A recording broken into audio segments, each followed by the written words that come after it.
Are free amp sims good to get killer tones? Sit back and find out.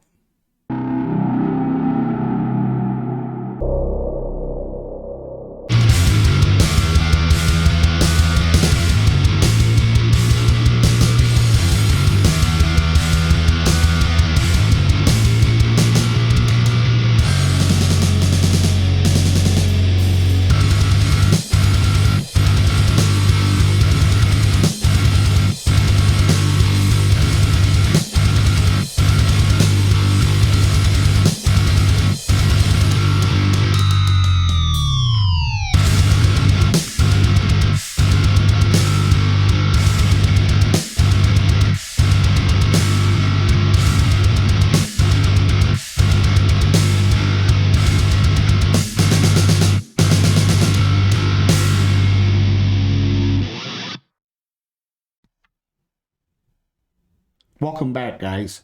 So I hope you liked that little remix that I did of a song from a band called Death of a Romantic. So yes, this is a multi-track session. So please don't ask me if I played this music, because I just told you basically that it's a multi-track from a band called Death of a Romantic. So that means that I did not play this music. So guys, when you see these videos that I make, right, of these multi-track sessions in Reaper, I show you how I mix and master. This is not my music. These are just multi-track sessions that I find online or I buy, okay, so I can use to mix and master. So yeah, let me show you what I have going on, okay?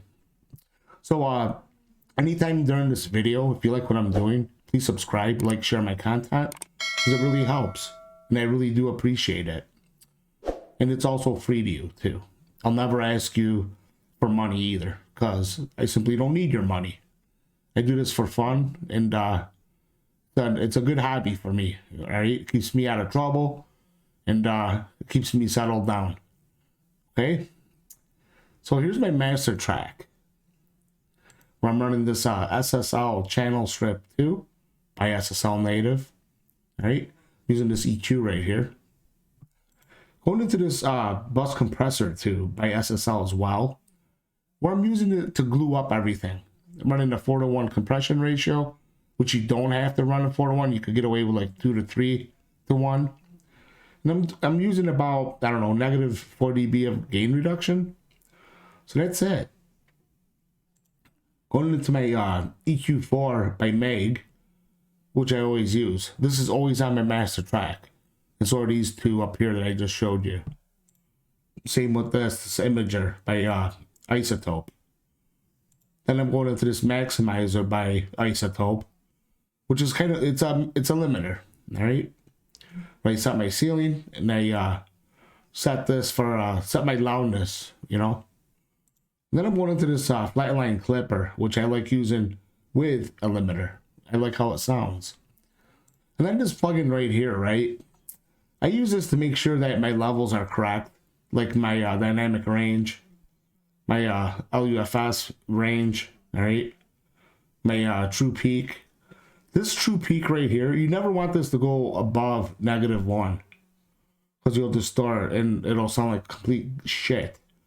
And your bounced out track will look like 2 pieces of electrical tape. You won't have like no dynamics in your mix. It'll be complete shit. So make sure you pay attention to this true peak in your dynamic range, even though a lot of people don't even know what the hell that is. You should really learn about these things. And there's a lot of resources on Google. Just don't go on a Facebook group and keep asking, well, what's this? What's that? What's this? Take some effort, right? Use your, your fingers and your keyboard, and do a little research on Google. You'll be surprised what you could find. Yeah, do a little bit on your own. You know what I'm saying? Or download a plugin, start twisting knobs, see what it does. You know what I mean? Don't ask somebody, hey, dude, can I have your preset from that killer video that you did? Because my preset might not work for you. All right? It matters what kind of computer you're running, interface, studio monitors, headphones, room treatments, on and on and on. Instruments. All right? Yours is going to be different than mine. Okay, I'm just showing you how I mix and master and what my workflow is. All right, that's it. That's all I'm showing you. So yeah, that's my master track chain, which is pretty solid, and I pretty much always use that. The other thing I do, you see how these are all color coordinated, right? You should get in the habit of doing that, so you don't have like a rainbow of tracks all over the place, unless that's what you prefer. But again, for my workflow, I like to be neat and organized, and I also like to label what stuff is. You know what I'm saying? It makes it easy. But enough about, you know, what you should and shouldn't do. This is just stuff that, my opinion and stuff. Right? So let's move on to the drums. From track 3 right here to track 10, these are drum stems, which are not DI tracks. A stem is something that's already processed. It already had EQ, comp, whatever other processing going on. And then he bounced it out. It becomes a stem file, which means that you don't have to add like a VSTI, like Superior Drummer, Perfect Drums, or whatever other drum software that you prefer to use, because it's already done for you. It's a WAV file. It's already processed. So with that said, though, my track 3 to track 9, which is excluding the overheads, which is basically all the cymbals, I'm routing that into this track right here, remaining parallel compression, okay, with this Waves DBX 160 compressor, right? I'm doing parallel compression on those drums, and these are my settings, all right, guys? So take a look, you know, see what I did, okay? Yeah, but you can use a lot of different type of compressors. You know what I'm saying? For parallel drum compression. You don't have to use this. You don't have to use a Waves G-Bus compressor or an SSL or any other expensive compressors.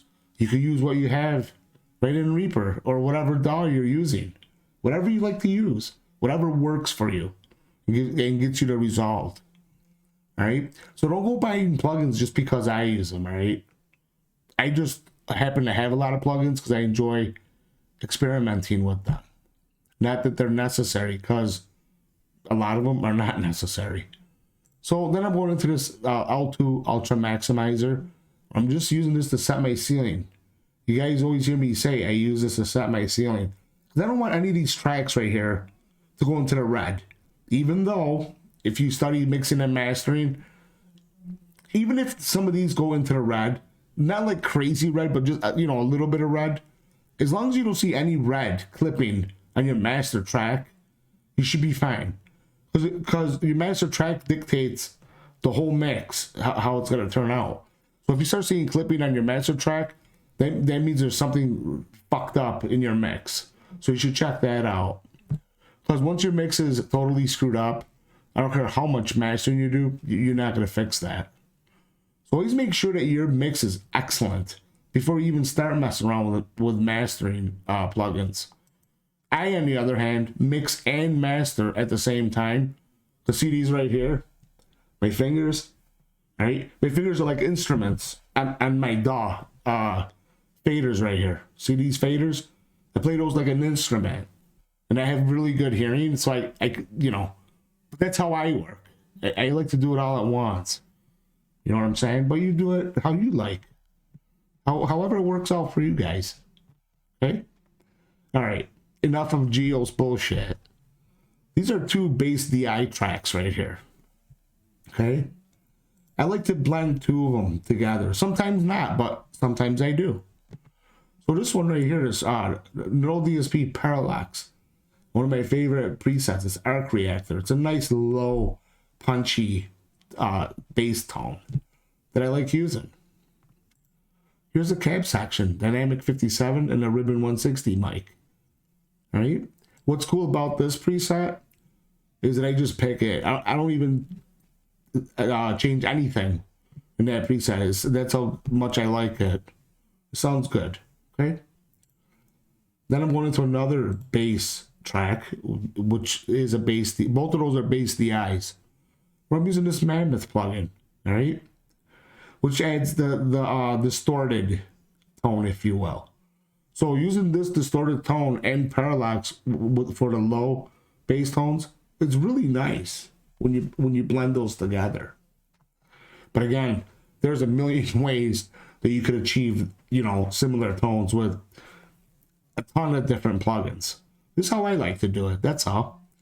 And I have other various ways that I achieve this, but this is really easy and straight to the point for me. And again, that's my workflow. So let's talk about the last 3 items right here, and that'll conclude the video. So I have 2 guitars that are panned 100% left and right to one another. Going into this guitar bus, okay? So here we go. Here's the Audio Assault Blacksun amp. So guys, you should really go get this amp because it's free. And just like I said, can you get a really good metal tone with a free amp sim? Sure you can. There's many of them out there, many. So I like this amp. It just came out. And the guys over at Audio Assault are nice enough to give this away for free. I think till December 1st, if I'm not mistaken, right? Leave me a comment if I'm wrong about that. But I think you could get this free till December 1st. All right? So let's talk about this a little bit. So you have your input signal, your output, right? This pretty cool tuner right here. Stomp section. You have this noise gate, which mimics like a decimator pedal maybe.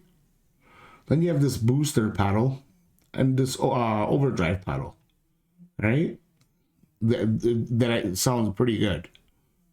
Then of course your amp, 2-channel amp, you know, distorted, clean channel. You have your master, your gain, mode, bass, mid, treble, depth, and presence. If you notice, this gain is set like below noon. This amp has like stupid amounts of gain. So I had to turn this down. Even if I didn't use an overdrive pedal, it's too much gain. So it was too much for this mix. So I had to turn it down, you know what I'm saying? So this mode button right here, right? From what it says on their website, and I didn't study this in depth, pretty much you could change the voicing on the amp. Right? It's like the ATM 5050, I believe. You know how you could switch it from EL34s to 606? It's something similar to that. You know, how you could change the voicing. Right? And then here's the cab section, in which it includes the Blacksun 412 IR pack. As you can see, all these IRs right here. With a bunch of different things that you could do. And the mic positioning, angles, the depth, mixing, you know, both if you're using 2 impulses. You know, your high pass, low pass, pan, your level. It's insane. Phasing, right? But for this mix, I have it turned off because I'm not using internal impulses. Okay? And here's the effects section. All right? EQ, chorus, delay, and reverb. I am using a little bit of EQ. And I am using a little bit of chorus. But just to widen the sound out a little bit, you know what I'm saying? Not so much for a chorus effect. So yeah, that's it, man. That's Blacksun, which I really like. Those guys over at Audio Assault did a really good job on this. So thank you guys. All right, so let's go into the impulse response loader. So I'm running 2 impulses from Christian Cole, Rainbows and Chainsaws pack. But these are the bonus impulses that he included. This one's called Italian Electric Summer Night. This one is called Shooting Nighthawks over K2. And it's in stereo. And I really love how these 2 impulses blended together sound. It's really fucking killer. Right? So I use them. Then it's going into this Pro Q3 EQ, where I high passed at 120, low passed at 6,000 hertz. You know, there's a lot of guys that like to low pass at like 10,000, 9,000. But this shit is software, you know what I'm saying? This is not a real cab. Yeah, real cab, you low pass at about 10,000 hertz. But why do I need to low pass at 10,000 hertz when there's not even nothing out here to low pass? It's stupid, right? and it's fizzy as hell, and I don't like that at all. I hate that shit actually, and I hate it when I hear it in other people's mixes too, because they need to like tame that down a little bit or learn how to mix. I hate that. I hate you guys. I mean, I'm not trying to sound like a dick. Just don't say that your shit sounds good when it don't. It sounds like shit. And I'm the first one to tell you that it'll sound like shit, so that way you learn how to do it right. Because there's people that tell me when my stuff sounds like shit. And guess what? I learned from that. Unless they're a dick or, you know, just trying to be a troll, then I just delete them off my video or group. That's the end of that. Alright, going into this multi-band compressor, just for taming some of the palm muting, even though I really don't need to use this, because I am running this dynamically. So, think about that as well. Then I'm going into this tweak tech EQ from Waves. And again, there's a million other ones you could use, that I do use on occasions too. But I picked this one, right? So these are my settings for that, guys. Right? And I'm not going too heavy on this either, by the way. It's, you know, hitting around -12. So it's kind of light. Going into this Wise, I'm on Maximizer from Softtube. I like using this. It adds character, flavor, more tone to the guitars, if you will. And then finally, going into this limiter again. Set my ceiling to this number right here. And just for a little bit of loudness. That's it. So there you go, guys. There's the multi-track using Blacksun, which is totally free. And you guys should go check it out. And guys, please don't take what I say, like when I start getting nasty sometimes. I don't mean to come off as like being negative towards anyone, but it just irritates me, like when I watch other videos where people are trying to tell you this, that, and the other thing, right? And it's complete bullshit, right? I mean, I watch videos, I start hearing shit crackling, their mics crackling, videos bullshit, right? And people say, oh, that dude's freaking good. No, he's not good. He's fucking bullshit. Right? You can't do that shit, man. You know what I'm saying? If you're good, you're good. If you're not, you're not, which is fine. You know, but you learn how to be good eventually, right? So yeah, that's why I say that stuff. So again, guys, till next time in another Ampsim review, another session playthrough. You guys be safe, and I'll catch you later.